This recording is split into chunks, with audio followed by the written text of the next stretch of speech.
సదాశివసమారంభాం వ్యాసశంకరమధ్యమాం అస్మదాచార్యపర్యంతాం వందే గురుపరంపరాం.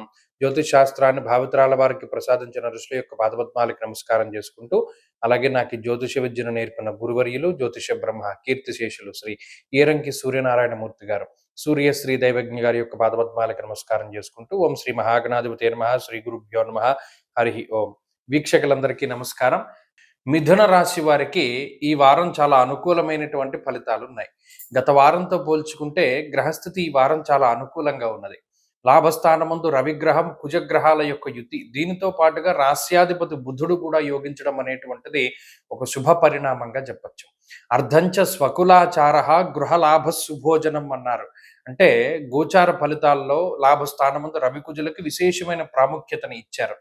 ఈ లాభమందు ఉండేటువంటి ఈ గ్రహాల యొక్క యుతి వల్ల అర్ధంచ స్వకులాచార అంటే ఆర్థిక పరమైనటువంటి లాభాన్ని, కులాచారాల్ని పాటించేటువంటి పరిస్థితుల్ని, అలాగే ప్రత్యేకించి దేశాంతరాల్లో నివసిస్తూ ఉన్నటువంటి, అంటే ఈ దేశంలో పుట్టి వేరే దేశంలో నివసిస్తూ ఉండేటువంటి అనేక మందికి మిథున రాశి వారికి ఈ వారంలో గ్రహస్థితి చాలా సానుకూలంగా ఉంటుంది. ఉద్యోగపరంగా, వ్యాపార పరంగా, చదువు పరంగా దేశాంతరాలు వెళ్ళినటువంటి వాళ్ళందరికీ కూడా సానుకూలమైనటువంటి వాతావరణాన్ని ఈ గ్రహస్థితి ఇస్తూ ఉన్నది.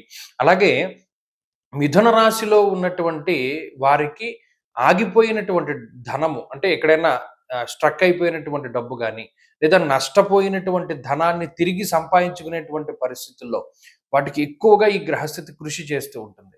అలాగే భూపరమైనటువంటి లావాదేవీలు, అమ్మకాలు, కొనుగోలు లాంటి విషయాలు, లేదు స్థలము, ఇళ్ళు, లేదా ఏదైనా ప్రాపర్టీకి సంబంధించినటువంటి లావాదేవీలు స్ట్రక్ అయిపోయినటువంటివి ఉంటే అవి ముందుకు సాగుతూ ఉంటాయి. అంతేకాకుండా ఈ వారంలోనే కోర్టుకు సంబంధించినటువంటి విషయాలు, అంటే ఎవరైనా న్యాయస్థానాలకి సంబంధించి ఇబ్బందులు ఎదుర్కొంటూ ఉంటే అవి కూడా కొంత సానుకూలంగా ఫలితాలు వచ్చేటువంటి అవకాశం ఉన్నది.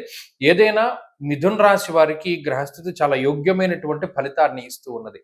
చంద్రుని యొక్క బలం కూడా ఉన్నది. చంద్రేచ సబలేతస్య అన్నాడు. ఎప్పుడైతే చంద్రబలం కూడా ఉంటుందో మానసికమైనటువంటి పరిపక్వత, మానసికమైనటువంటి ప్రశాంతతని కూడా పొందుతారు ఈ మిథున రాశి వారు. కాబట్టి ఈ వారంలో పరిస్థితులన్నీ కూడా చాలా సానుకూలంగా ఉన్నాయి. ఉద్యోగ వ్యాపారాల పరంగా, చదువు పరంగా, అన్నిటి పరంగా కూడా గ్రహస్థితి సహకరిస్తూ ఉన్నది. మరిన్ని శుభ ఫలితాలు పొందడానికి ఈ రాశి వారు ప్రత్యేకించి ఆంజనేయ స్వామి వారి యొక్క ఆరాధన చేస్తూ ఉండడం చెప్పదగినటువంటి సూచన.